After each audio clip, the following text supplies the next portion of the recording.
We're having lots of conversations about what kind of deal will be agreed between the UK and the EU and whether it will get through Parliament. Yeah. Is it still going to be possible in your maths to do some sort of deal that will get the approval of Parliament? Yes, I think it absolutely is. Of course, we don't quite know yet what that deal is going to be, and it is a negotiation. And so the two sides have got to get round the table and to talk after the Salzburg Council about what compromises might be necessary, and there will be further compromises. But I think it's very clear that actually the majority of members here, the public, want there to be a negotiated settlement, something for Parliament to approve, and then we can move on. And that's been a big feature of this conference. So is the Chequers plan still evolving, though? And clearly it needs to be agreed with the EU side. But is it still evolving? Because there are some, Boris included, who are pushing for something that looks more like a Canada-style deal. Well, the Prime Minister and her ministers seem determined that Chequers is very much still on the table. It is going to evolve. We don't yet know, obviously, how those changes are going to take place, what they're going to be.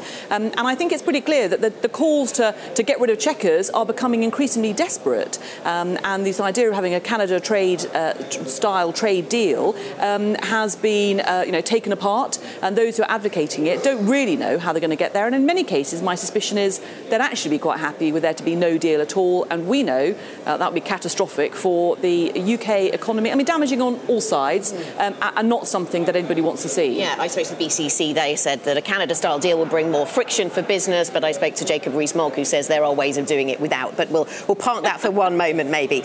Do we need another referendum, a second referendum, or a people's vote, however you want to define it? Do we need that? I personally am not in favour of that. I think the last 2 and a bit years have been so divisive, and actually I think there is a way through. There is potentially a deal or the parameters of the deal which could command parliamentary support that would enable us to move on, I think, as a country and talk about the things that people want their MPs to be talking about. And actually a second vote, whatever the question is, actually what will be on the ballot paper or the discussion will be a kind of rerunning of 2016, which doesn't help anybody. What if we end up with a situation where the Brexiteers vote against the Chequers deal, as they've told me this week that they're going to, but then they will support Theresa May in a no-confidence vote? Where does that leave the Prime Minister? Her flagship piece of legislation blocked.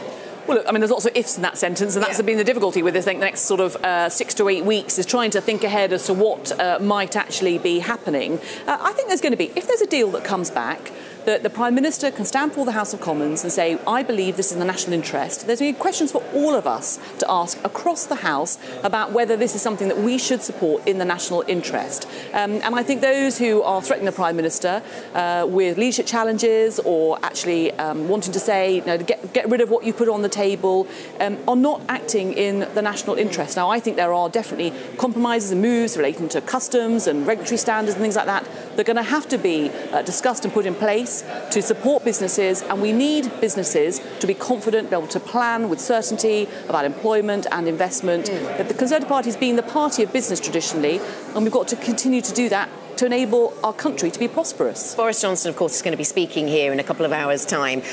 What are you expecting from him? Well, the thing about Boris often is that the speeches are, there's lots and lots of sort of talk and froth and everything else, often not huge amounts of substance. So, look, it's very difficult to know. I have absolutely no idea what he's going to be saying. Can he gain the support of the party, do you think? Is that the direction? Because I hear two narratives. I hear one that says, his time is now, and another says his star is fading. Can he carry the party? Is there support for him here? Look, there is definitely, of course, there's overall support for Boris. He is a big Conservative Party figure. Do I think it's enough for him to, get him to be leader? No, I don't. And I think actually a leadership challenge at this stage, or any stage before we've completed the Brexit process, would be a really bad idea. I think it would be unforgivable for the Conservative Party to inflict a leadership challenge on the country at this moment. We've got such big decisions before us. So Theresa May lasts this week. She lasts then how long, do you think? Well, look, I think obviously 29th of March next year is a pivotal moment. Beyond that, I think it's impossible to do much crystal ball gazing. I've been quite clear that I think the Prime Minister probably isn't the person to lead the Conservative Party into the next general election, but that's